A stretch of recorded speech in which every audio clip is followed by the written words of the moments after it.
ഞങ്ങള് UK-യിൽ നിന്നും ബെൽജിയത്തിലേക്ക് പോവുകയാണ്. പക്ഷേ പറക്കുന്നതിന് പകരം ഞങ്ങൾ കൂടുതൽ സാഹസികമായ ഒരു വഴിയിലൂടെയാണ് സഞ്ചരിക്കുന്നത്.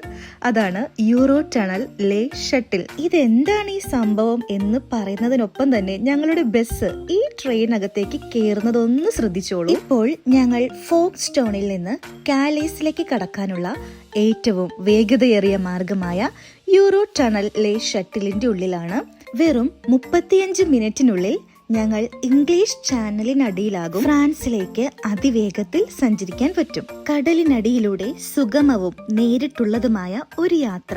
ചാനൽ ടണൽ ഒരു എഞ്ചിനീയറിംഗ് അത്ഭുതമാണ്. ഇത് ലോകത്തിലെ ഏറ്റവും നീളം കൂടിയ കടലിനടിയിലെ ഒരു തുരങ്കമായി മാറുന്നു. ഒന്ന് കണ്ണടച്ച് തുറന്നപ്പോഴേക്കും ഫ്രാൻസ് എത്തി.